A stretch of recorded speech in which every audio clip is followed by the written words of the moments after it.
اس لیے ختم نبوت کا عقیدہ بھی انہی عقیدوں میں سے ہے، انہی دینی حقیقتوں میں سے ایک ہے جو اس قدر ناقابل تردید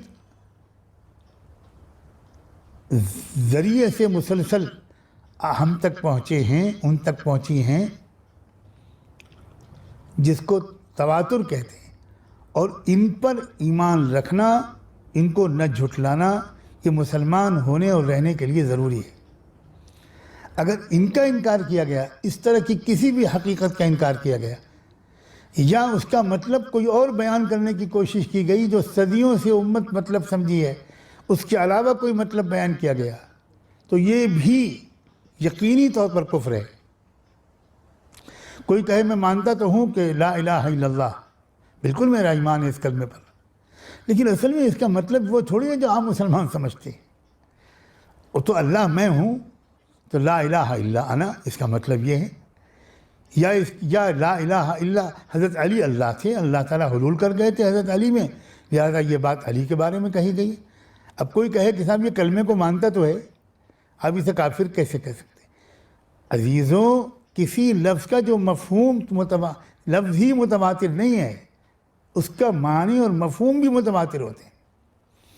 کوئی کہے کہ میں مانتا ہوں کہ 5 وقت کی نماز فرض ہے، مگر جو عام مسلمان جس طرح نماز پڑھتے ہیں اس طرح تھوڑی نماز کو میں مانتا ہوں۔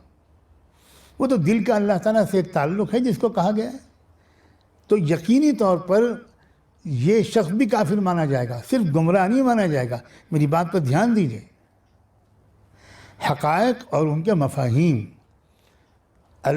حقائق اور ان کے معانی، یہ ان کا اسی طور پر ماننا ضروری ہے، ورنہ ایسی انارکی پھیلے گی کہ ہر تیسرا آدمی کوئی مطلب نکال لے گا۔ میں مانتا ہوں کہ زکوٰۃ فرض ہے، مگر زکوٰۃ کا وہ مطلب تو نہیں ہے جو عام مسلمان سمجھتے ہیں۔ میں مانتا ہوں کہ حج فرض ہے، مگر وہ مطلب تو نہیں ہے۔ یہ جو عام مسلمان کہہ کر جس طرح کچھ خاص مسلمان وہ اپنے لیے ایک الگ اسپیس بنانا چاہتے ہیں، اسی کو سمجھیے یہ ہے بہت بڑی شیطانی سازش۔ یہ نظم ملت کے خلاف بغاوت ہے اور ایک مسلسل چلے آنے والے نظام کو درہم برہم کرنے کی خطرناک ترین شیطانی چال ہے۔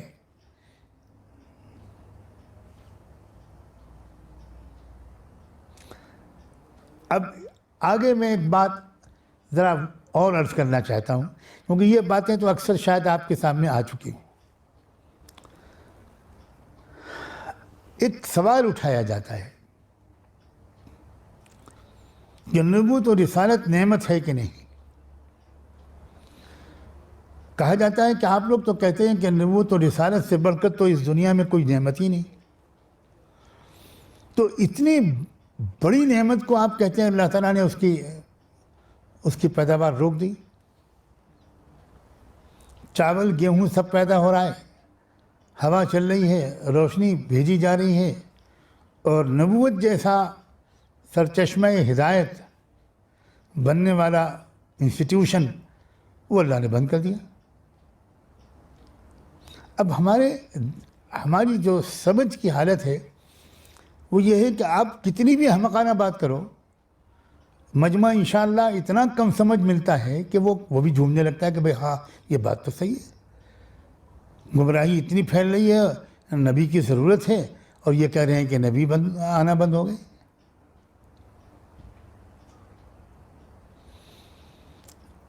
اب ذرا غور کیجئے گا کہ نبوت کے سلسلے کا جاری رہنا بڑی نعمت ہے یا نبوت کے سلسلے کا مکمل ہو جانا بڑی نعمت ہے؟ یقین رکھیے، جب نبوت کا سلسلہ جاری تھا تو اس وقت کی جو نفسیاتی کیفیت ہوا کرتی تھی وقت کے نبی پر ایمان لانے والوں کی، وہ یہ ہوتی تھی کہ جب وقت کے نبی پر ایمان لانے والوں کے دور میں، ان کی اولادوں کے دور میں کوئی دوسرا نبی اللہ کی طرف سے مبعوث ہوتا تھا، تو آپ پوری تاریخ اٹھا کر دیکھیے کہ پچھلے نبی پر کیا وہ لوگ ایمان لائے جو پچھلے نبی سے وابستہ تھے، یا پچھلے نبی سے وابستہ لوگ زیادہ تر نئے نبی کی جان کے دشمن بن گئے. پوری تاریخ اٹھا کر دیکھیں. ایک انسان کسی کا معتقد ہوتا ہے، کسی سے وابستہ ہوتا ہے، اس سے اس کی ایک عجیب قسم کی وابستگی ہو جاتی ہے جو غیر شعوری طور پر عصبیت تک پہنچ کر رہتی ہے. اتنا اٹیچمنٹ ہو جاتا ہے اس کے ساتھ کہ اس کی موجودگی میں یا اس کے بعد کسی دوسرے کا معتقد بننا یہ آسان کام نہیں ہوتا.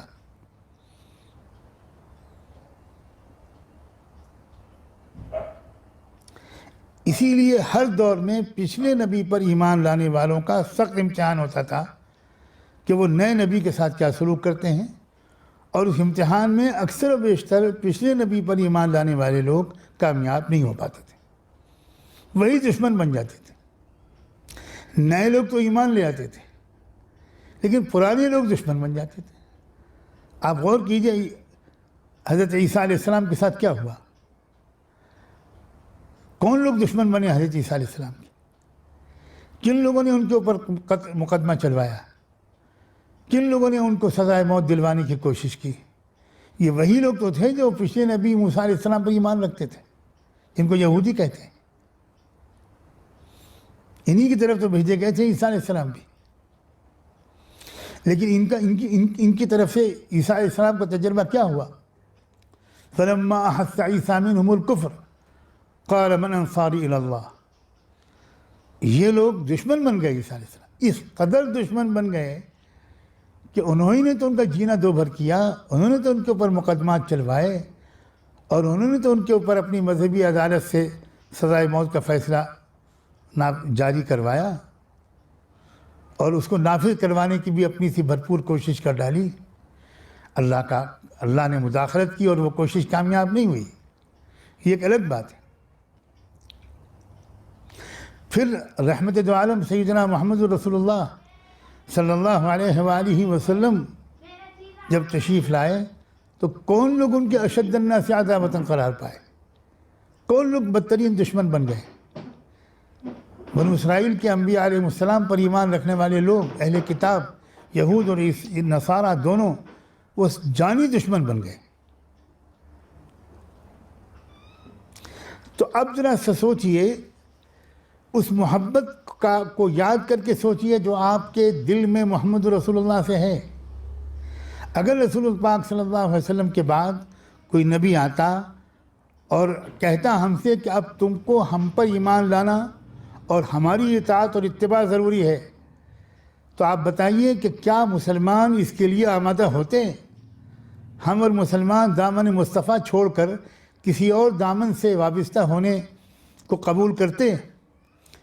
تو اللہ نے ان کے اوپر نبوت کے سلسلے کو مکمل کر کے ہم کو بہت بڑے آزمائش سے بچا لیا، بہت بڑے امتحان سے بچا لیا.